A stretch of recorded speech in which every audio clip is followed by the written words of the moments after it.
밤에만 도착하는 문장이 있습니다.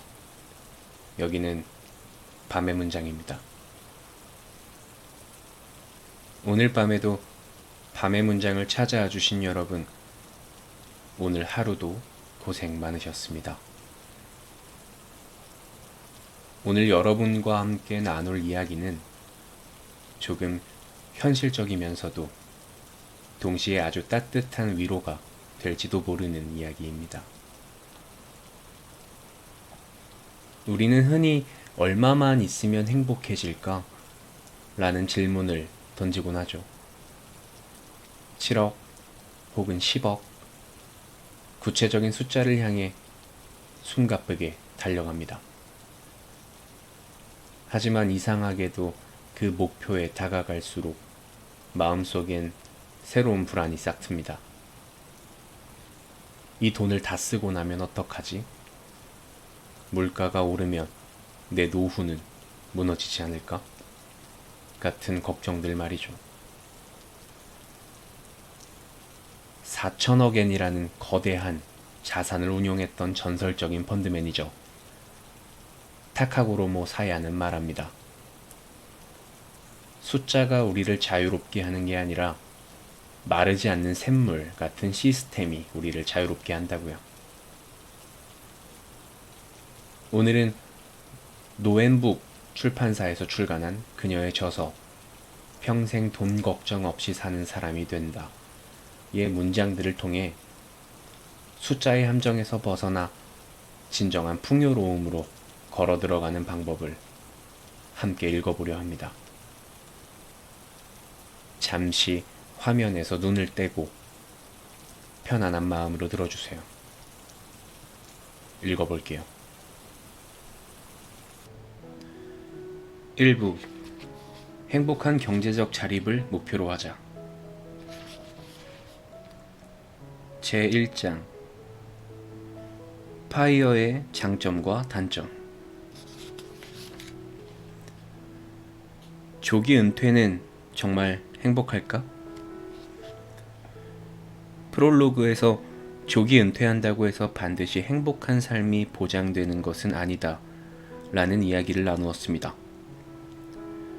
그렇다 하더라도 역시 조기 은퇴는 매력적이다 라고 느끼는 분들이 적지 않을 것이라 생각합니다. 그래서 지금부터는 조기 은퇴가 어떤 결과를 가져올지에 대해 한번 생각해 봅시다. 조기 은퇴의 장점 생각해 보기. 인간은 자신이 진정으로 무엇을 원하는지 스스로 명확하게 알지 못하는 존재입니다.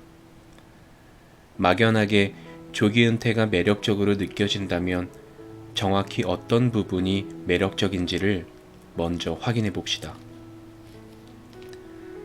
제가 왜 이렇게 다소 에둘러가는 방식을 취하는가 하면 조기 은퇴에 대한 막연한 동경 때문에 자산 운용을 시작하는 경우와 다른 명확한 이유 때문에 시작하는 경우 사이의 투자 행동의 차이가 발생하고 이것이 결국 중장기적인 운용 수익률에 영향을 미치기 때문입니다. 어떤 영향을 미치는지에 대해서는 차차 설명해 드리겠습니다.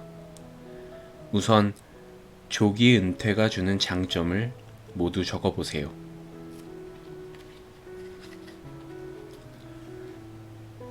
어떻습니까? 참고로 일반적으로 조기 은퇴를 통해 다음과 같은 장점들이 떠오를 수 있습니다. 싫은 일에서 벗어날 수 있다. 시간에 쫓기지 않게 된다. 만원 지하철, 버스에 타지 않아도 된다. 싫은 상사 눈치를 보지 않아도 된다. 이런 일들은 직장을 그만둠으로써 피할 수 있는 불쾌함들입니다. 매일 좋아하는 일을 하며 살 수 있다. 매일이 휴일처럼 느껴진다. 시간적, 경제적 자유를 얻게 된다. 이런 일들은 직장을 그만둠으로써 얻을 수 있는 쾌감들입니다. 현재의 직장 생활을 그만두면 불쾌함에서 해방되고 쾌감을 얻을 수 있다고 인식하기 때문에 조기 은퇴가 더욱 매력적으로 느껴지는 것입니다. 조기 은퇴의 단점 생각해보기. 이제는 조기 은퇴를 했을 때 당신에게 생길 수 있는 단점을 생각해봅시다. 조기 은퇴에 단점 같은 것이 있겠냐고 생각할 수도 있습니다. 하지만 이 세상은 어느 부분을 잘라보아도 늘 음과 양의 균형이 잡혀 있습니다. 따라서 어떤 선택을 하더라도 장점과 단점은 항상 동시에 존재하기 마련입니다. 예를 들어 매일이 휴일이라면 술을 좋아하는 사람은 매일 낮부터 술을 마셔서 몸이 망가질 수도 있습니다. 일을 그만두면 새로운 것에 도전할 기회를 잃고 더 큰 성공을 거둘 수 있었던 가능성을 놓치게 될 수도 있습니다. 혹은 인간관계가 소원해져 집에만 틀어박히는 생활을 하게 될 수도 있습니다. 이러한 점들을 염두에 두고 여러분이 생각하는 조기 은퇴의 단점을 지금 적어보세요. 어떤 단점들이 떠올랐습니까? 제 직업 특성상 전 직장 동료 중에 조기 은퇴를 한 사람이 많았기 때문에 그들의 그 후 사례를 아주 많이 알고 있습니다. 그 중에는 그럼 나 갈게, 모두 열심히 일해 라며 남쪽 섬으로 이사를 가버린 동료도 있었습니다. 그런데 놀랍게도 그와 몇 달 후 시내에서 우연히 마주쳤습니다. 그는 말끔한 정장을 차려입고 있었습니다. 그에게 자초지종을 들어보니 해먹에 누워있는 건 3주가 한계였어. 3개월 동안 그렇게 지내보니 너무 지루해서 살아있는 것 같지가 않더라고 라고 말했습니다. 충실함, 살아있는 기쁨 같은 것이 없었던 것입니다. 그는 1년도 채 되지 않아 도쿄의 집으로 돌아와 새로운 사업을 시작했습니다. 지금은 경제적으로 더 이상 일할 필요가 없음에도 불구하고 바쁘게 사업을 하고 있습니다. 무언가 가치를 느끼는 일을 하고 있는 인생이 아니라면 무엇이든 해도 되는 자유를 손에 놓더라도 행복을 느낄 수 없습니다. 사람은 삶의 의미, 인생의 목적, 나아가야 할 목표가 없다면 충실한 나날을 보낼 수 없다는 것을 알 수 있습니다. 우리는 보통 어떤 일의 장점만 혹은 단점만을 인식합니다. 이를 심리학 용어로 인지 왜곡이라고 부릅니다. 왜곡이라는 단어가 다소 거슬릴 수 있지만 이는 사물의 전체 모습 중 절반만 보이고 전부를 보지 못하고 있다는 의미가 됩니다. 어떤 선택을 할 때 장점과 단점 모두가 존재함을 알고 있다면 나중에 단점이 눈에 들어왔을 때 실망하지 않습니다. 조기 은퇴를 동경하는 사람일수록 진실을 보기 위해 그 단점을 반드시 생각해 볼 필요가 있습니다.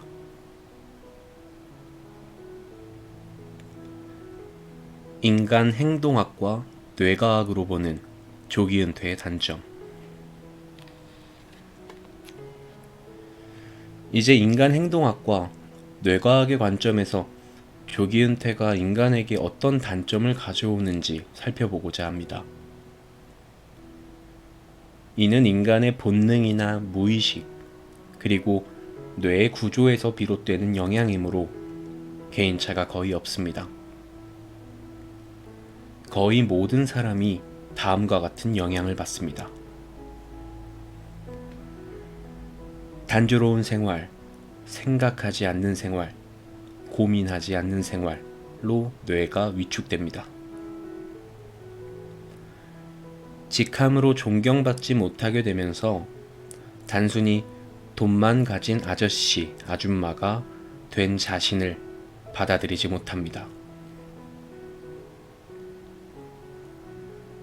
자신을 존중하지 않는 사람들에게 쉽게 화를 내는 사람이 됩니다. 자산을 인출해서 생활하기 때문에 아무리 돈이 많아도 돈에 대한 불안에서 벗어날 수 없습니다.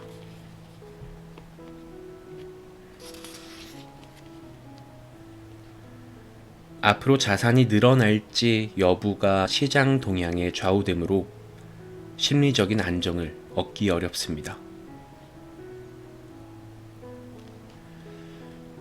인간은 살아가는 의미를 갈망하는 존재입니다. 나는 왜 이 세상에 태어났는가?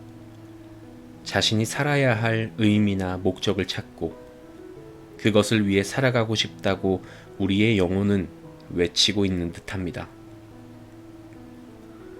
조기 은퇴를 하면 바로 이 사실을 깨닫게 됩니다. 우리는 무엇이든 해도 되는 자유를 얻으면 틀림없이 행복한 나날이 될 것이라고 생각하기 쉽지만 사실 인간이 진정으로 원하는 것은 어떤 의미가 느껴지는 인생입니다. 직장을 그만두고 싶다고 생각하는 것은 혹시 지금 하는 일에서 의미를 찾지 못하기 때문이 아닐까요? 의미를 느낄 수 없는 일에 오랜 시간 구속당하는 것이 싫은 것이지 일을 하는 것 자체가 싫은 것은 아닐 것입니다. 조기 은퇴를 하면 불쾌함에서는 벗어날 수 있을지도 모릅니다. 하지만 그것이 과연 자신이 진정으로 원하는 인생인지에 대해서는 의문이 남습니다. 자유를 얻었다고 해도 살아가는 의미를 느끼지 못하는 나날을 보낸다면 행복을 느낄 수 없습니다. 그것이 인간입니다. 사람들은 조기 은퇴를 하고 나면 내가 원했던 것은 자유가 아니었구나. 자유로워졌을 때 열정을 가지고 할 수 있는 것, 몰두할 수 있는 그것을 찾고 있었던 거구나. 라고 깨닫게 되는 것입니다. 조기 은퇴로 인해 포기하는 것들. 또한 조기 은퇴는 다음과 같은 단점들이 있을 수 있습니다. 조기 은퇴를 하면 지금 당신이 가진 것들 중에서 포기해야 하는 것들이 생겨납니다.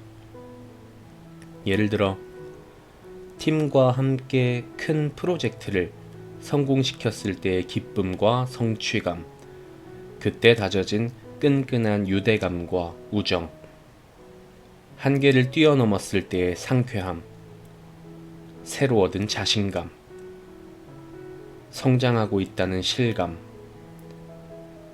불가능하다고 생각했던 일에 도전하는 기쁨, 고객에게 감사받는 기쁨, 노력의 증표로 받는 보상의 기쁨 등입니다. 이러한 일하는 기쁨은 직장에서 은퇴하면 더 이상 얻을 수 없게 됩니다. 물론 인간관계의 번거로움에서는 해방될 수 있습니다. 하지만 그 번거로움에 맞서는 과정을 통해 자신과 다른 생각을 가진 사람을 포용하게 되거나 시련을 극복함으로써 성장의 기회를 얻는 일도 사라집니다.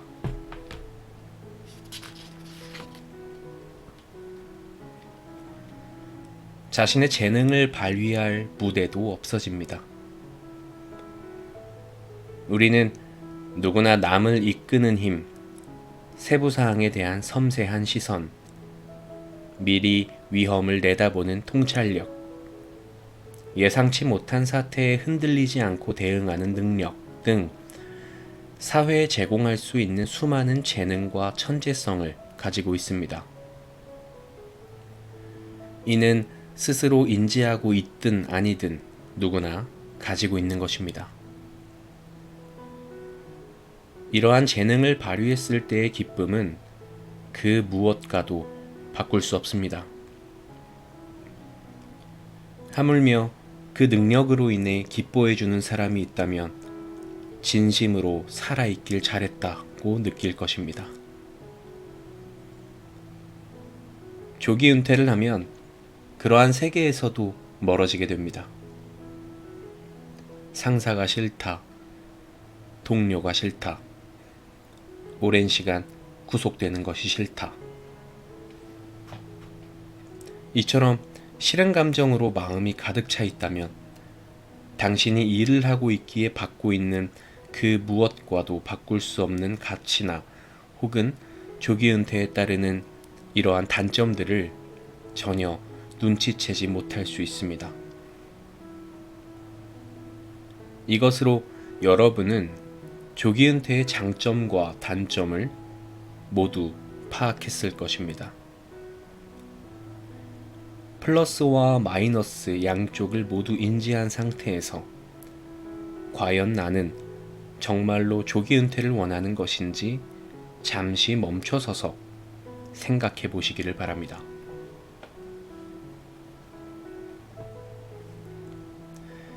조기 경제적 자립은 행복할까?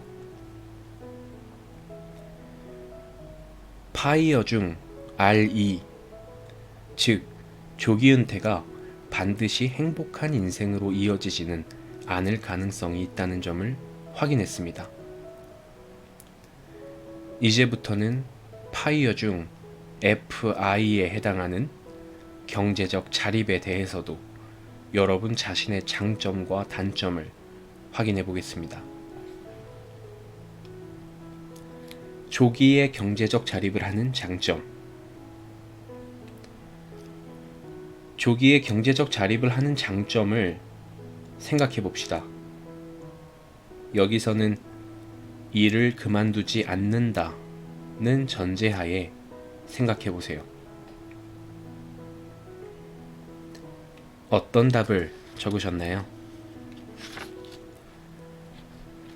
예를 들어 다음과 같은 장점들을 생각해 볼 수 있습니다.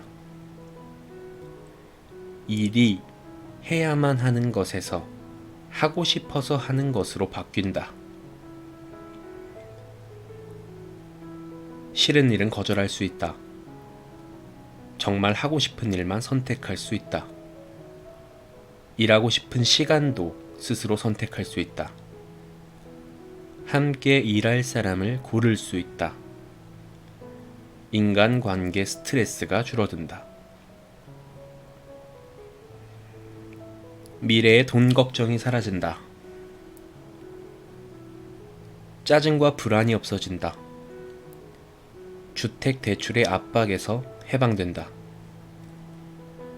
가족과 주변 사람들에게 관대해진다. 부모님께 효도할 수 있다. 인간관계가 좋아진다. 업무에 집중할 수 있다. 액티브 수입이 계속 들어오기 때문에 패시브 수입 전체를 투자에 재투입할 수 있다. 복리 효과로 인해 투자 자산 증가 속도가 빨라진다. 노후에도 세금을 계속 납부함으로써 자존감이 높아진다. 노후에도 사회와의 연결고리를 유지할 수 있다. 언제까지나 젊고 활기찬 상태를 유지할 수 있다. 조기에 경제적 자립을 하는 단점. 이와 마찬가지로 조기에 경제적 자립을 하는 경우의 단점을 생각해 봅시다. 여기서도 일을 그만두지 않는다는 전제하에 생각해 보세요. 어떻습니까? 예상하셨겠지만 이미 경제적으로 필요한 돈이 확보되었기 때문에 일터에서의 동기부여가 낮아질 수 있습니다. 조금이라도 싫은 일이 생기면 그럼 관두면 되지 라고 생각하며 스트레스 저항력이 약해질 수도 있습니다. 그 외에는 단점이 그다지 많지 않아 보이네요. 여기서는 경제적 자립 외에 다른 상황을 동일하게 놓고 비교하기 위해 일을 그만두지 않는다는 전제로 장점과 단점을 생각해 보았습니다. 만약 일을 그만두는 경우의 장점과 단점은 파이어를 했을 때의 그것과 동일해집니다. 경제적 자립 후에 일하는 방식은 그만두거나 계속하는 이지선다가 아니라 훨씬 다양한 선택지가 있을 것입니다. 하루에 몇 시간만 일하거나 일주일에 며칠만 일할 수도 있고, 반대로 아주 좋아하는 일을 직업으로 삼아 온 오프의 구분 없이 놀이처럼 끊임없이 일할 수도 있습니다. 일하는 방식의 선택지가 넓어지는 것 역시 조기에 경제적 자립을 하는 장점에 추가될 수 있겠죠. 조기에 경제적 자립을 이룬 사람들의 그 후, 실제로 경제적 자립을 이룬 사람들은 인생을 만끽하며 사는 것처럼 보입니다. 제 친구 한 명은 회사를 설립해서 하고 싶은 일만 하면서 지냅니다. 하고 싶은 일만 하니 늘 즐거워 보입니다. 그 모습이 즐거워 보여서 많은 사람이 모여들고 항상 수많은 클라이언트들로 북적입니다. 경제적 자립을 달성하기 전보다 오히려 사업이 더 번창하고 있습니다. 또 다른 친구는 여행을 매우 좋아해서 자주 여행을 떠납니다. 국내는 물론 전 세계의 클라이언트들을 찾아다니며 여행을 하면서 일하는 생활을 하고 있습니다.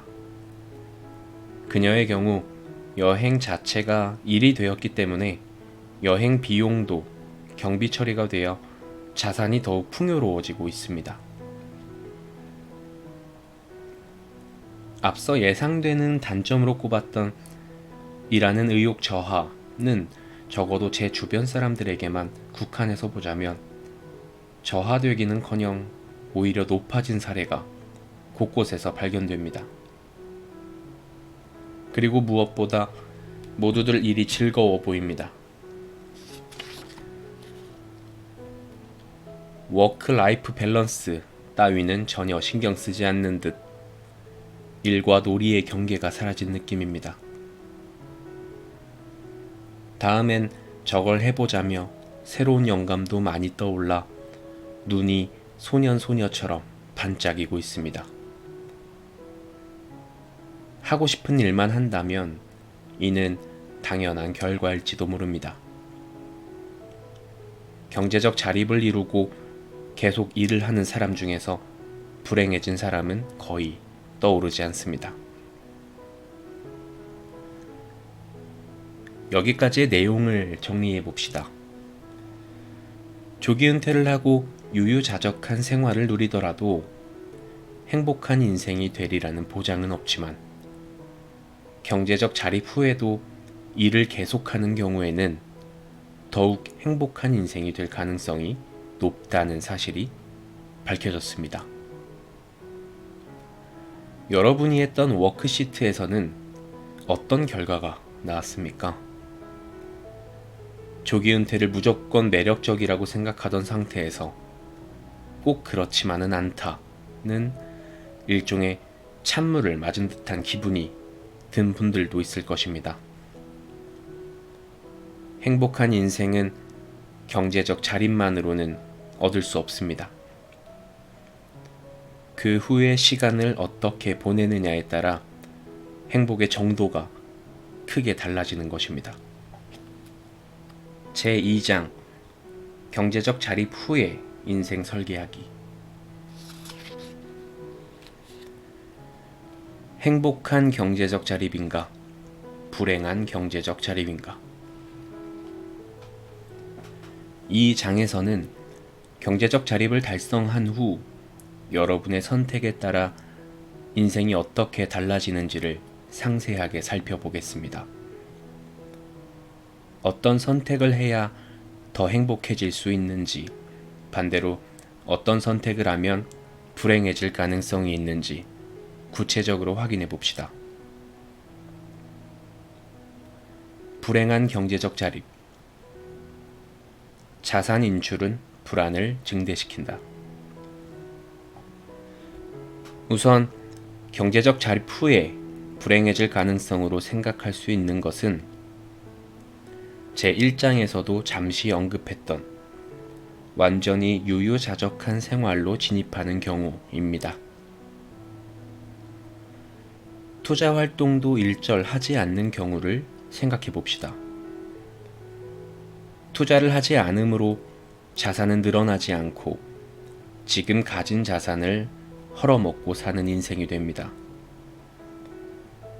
늘어나지 않아도 평생 돈 걱정 없이 살 수 있는 자산이 있다면 괜찮지 않을까? 라고 생각할 수 있지만 실제 인간은 아무리 돈이 많아도 그저 줄어들기만 하는 상황에 놓이면 불안감을 느끼게 됩니다. 재벌들은 가족 모두가 3번, 아니 그 이상의 인생을 살아도 남을 만큼의 자산을 가지고 있지만 여전히 돈벌이에 집착하는 사람이 많습니다. 세계적인 재벌이 지인에게 놀랍게도 지금 가진 자산이 미래에 없어지지 않을까 너무 불안하다고 털어놓았다고 합니다.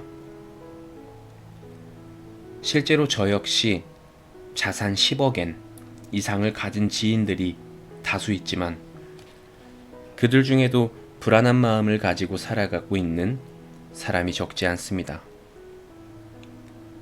평생 먹고 사는데 지장이 없을 만큼의 돈을 가지고 있으면서도 불안에서 벗어날 수 없는 것 같습니다.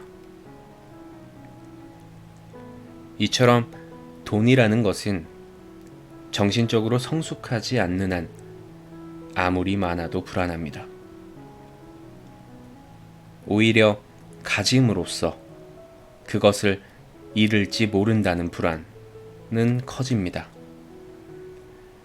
하물며 자산이 매일매일 인출해서 줄어드는 상황에서는 항상 불안해서 어쩔 줄 모르는 상태가 되어도 이상할 것이 없습니다.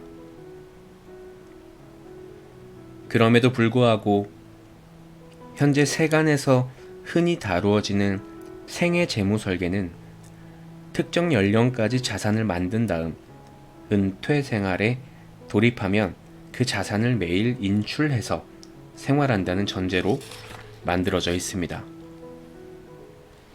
즉, 95세까지 살 것을 가정하고 만든 모델입니다. 만약 그러한 라이프 플랜을 실천하여 93세가 되었는데도 여전히 정정하다면 어떻게 될까요? 앞으로 2년 뒤면 자금이 고갈된다. 이제 와서 다시 일하러 나갈 수도 없다.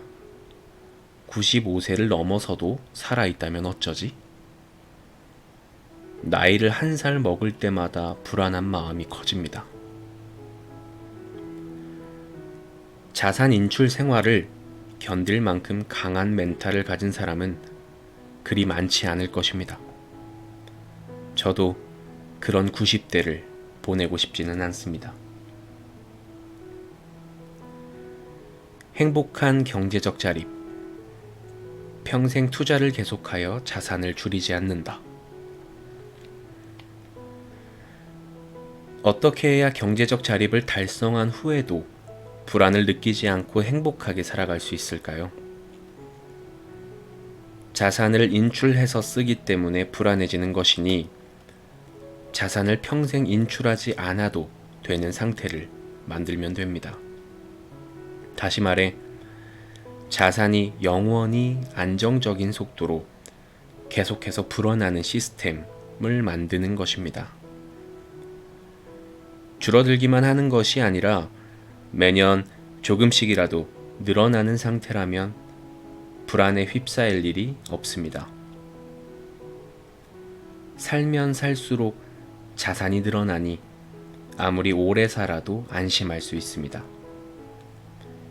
이를 위해서는 영원히 투자를 하는 것이 필요합니다. 투자의 신이라 불리는 워렌 버핏은 1930년생으로 이미 90세를 훌쩍 넘겼지만 더욱더 활기차게 현역에서 투자 활동을 이어가고 있습니다. 그의 파트너였던 찰리 멍거 역시 99세로 세상을 떠날 때까지 투자를 계속했습니다. 애초에 경제적 자립이란 앞에서 언급했듯이 다음의 상태에 있는 것을 말합니다. 패시브 수입으로 일상생활을 유지할 수 있는 상태 또는 패시브 수입이 현재의 액티브 수입을 상회하는 것. 지금 얻고 있는 수입과 동일하거나 그 이상을 투자 수익으로 충당할 수 있는 상태입니다. 일하지 않아도 최소한 현재의 생활을 지킬 수 있는 그러한 자산 수입을 갖는 것을 의미합니다. 결론적으로 경제적 자립을 달성한 후에도 불안에 휩싸이지 않고 안심하고 행복하게 살아가기 위해서는 평생 투자를 하여 자산이 줄어들지 않는 상태 또는 자산이 계속 불어나는 상태를 만드는 것이 필요하다고 할 수 있을 것입니다. 경제적 자립 후에도 자산이 줄지 않는 상태를 만든다. 자산이 줄지 않는 상태를 만드는 것은 투자를 제대로 공부하고 관리해 나간다면 그리 어려운 일이 아닙니다. 프롤로그에서는 투자 수익률 4%로 운용했을 경우를 가정해 보았지만 여기서는 더 현실적으로 7천만 엔의 자산을 가진 사람이 연평균 6%의 수익률을 확보할 수 있다면 어떻게 될지 생각해 봅시다. 7천만 엔을 투자하여 연평균 6%의 수익률을 확보할 수 있다면 세전 420만 엔의 연수입이 생기는 것과 같습니다. 따라서 연간 420만 엔으로 생활을 유지하는 라이프 스타일을 따른다면 7천만 엔의 자산을 계속 줄이지 않고 유지하는 것이 가능합니다.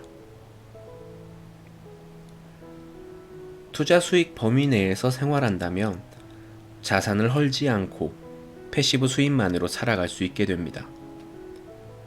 미래에 돈이 줄어들어 결국 부족해질지 모른다는 불안 없이 살아갈 수 있는 것입니다. 420만 엔의 연수입으로는 매일 호텔이나 고급 레스토랑에서 식사하고 호화 유람선을 타고 세계를 여행하는 등의 사치스러운 생활은 불가능할 수도 있습니다. 그러나 패시브 수입으로 일상 생활비를 충당하고 있으니 확실히 경제적 자립을 이루었다고 말할 수 있습니다. 연평균 6%의 투자 성적을 달성하는 것은 그리 어렵지 않습니다. 왜냐하면 연평균 6%라는 것은 세계 선진국 주식의 지난 30년간의 평균 수익률이기 때문입니다. 인덱스 투자를 30년간 했다면 그것만으로도 달성 가능한 수치입니다. 투자 수익은 연평균이므로 실제로는 매년 6%의 수익을 얻지는 못합니다. 연도별로 이를 웃돌거나 밑돌기도 하지만 수익률이 높았을 때 추가로 얻은 수익분을 재투자한다면 수익률이 낮았을 때의 부족분을 보충할 수 있습니다. 지금 가진 자산을 늘리지도 않지만 줄이지도 않으면서 남은 인생을 투자 수익만으로 생활하는 것은 충분히 실현 가능성이 높은 계획입니다. 경제적 자립 후에도 자산이 불어나는 상태를 만든다. 그렇다면 자산을 계속 늘려가려면 어떻게 해야 할까요? 몇 가지 패턴을 생각해 볼 수 있습니다. 연평균 6%의 수익률을 유지하고 연 지출 420만 엔이 변하지 않는다면 자산 총액이 7천만 엔을 초과한 시점부터 자산은 계속 불어납니다. 혹은 자산 총액이 원래 7천만 엔이 있고 연 지출 420만 엔이 변하지 않는다면 수익률이 6%를 초과했을 때 자산 총액이 증가합니다. 또한 자산 총액이 7천만 엔이고 수익률 6%가 변하지 않는다고 가정했을 때 지출이 420만 엔보다 적은 경우에도 자산은 늘어납니다. 자산 총액이 7천만 엔을 조금이라도 초과한다면 초과한 부분이 다시 복리로 수익을 가져다 주기 때문에 자산이 불어나는 속도는 점점 가속화될 것입니다. 이 경우 7천만 엔이라는 자산을 만들 수 있다면 경제적 자립 후에 추가로 자금을 투입하지 않더라도 패시브 수입만으로 생활하고도 자산을 계속 늘려가는 것이 가능합니다. 사실은 누구나 달성 가능한 경제적 자립. 애초에 자산 7천만 엔 같은 건 만들 수 없어 라고 생각하실 수도 있습니다. 안심하십시오.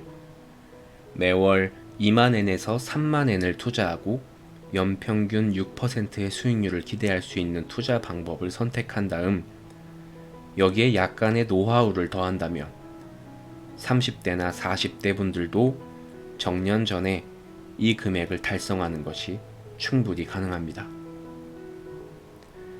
이 약간의 노하우에 대해서는 나중에 자세히 말씀드리겠습니다. 여기까지 읽으시면서 경제적 자립이란 재벌과 같은 생활을 하는 것이 아니라 패시브 수입으로 액티브 수입을 충당하는 상태를 만들면 달성할 수 있는 것이며 이는 매월 2만 엔, 3만 엔의 저축을 할 수 있는 비교적 젊은 분이라면 누구나 정년 전에 달성 가능하다는 점을 이해하셨을 것입니다. 실제로 연수입 400만 엔의 직장인이라면 60세가 되기 훨씬 전에 무리하지 않고 경제적 자립을 달성할 수 있습니다. 시뮬레이션을 해보면 30대, 40대 직장인분들은 15년에서 17년 만에 경제적 자립을 달성할 수 있을 것으로 예상되는 분들이 많습니다. 즉, 45세에서 60세 사이에 달성할 수 있다는 계산이 나옵니다. 매달 추가 투자할 수 있는 자금이 더 많은 분들은 더 빨리 달성할 수 있습니다. 경제적 자립은 소수의 선택받은 사람들의 특권이 아니라 많은 사람이 달성 가능한 것입니다.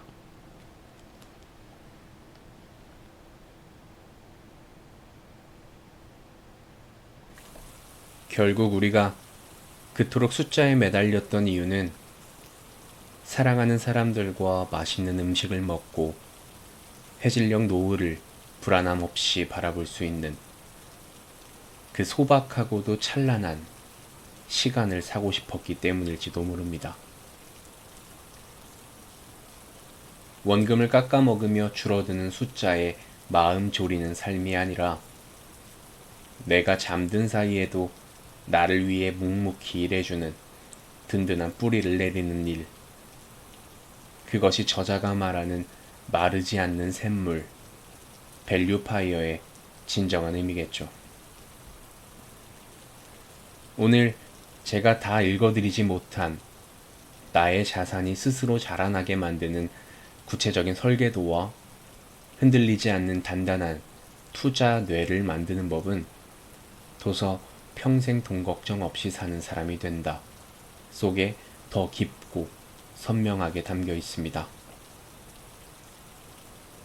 돈에 끌려다니는 고단한 여행자가 아니라 내 삶이라는 정원을 가꾸는 여유로운 주인이 되고 싶은 당신에게 이 책이 다정한 길잡이가 되어주길 바랍니다. 창밖의 풍경이 조금씩 변하듯이 여러분의 마음속 불안도 오늘의 낭독과 함께 조금은 옅어졌기를 바라겠습니다.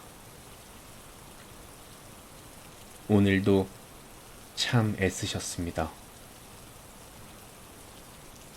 당신의 밤이 평온하고 당신의 내일이 풍요롭길 빌며 마칩니다.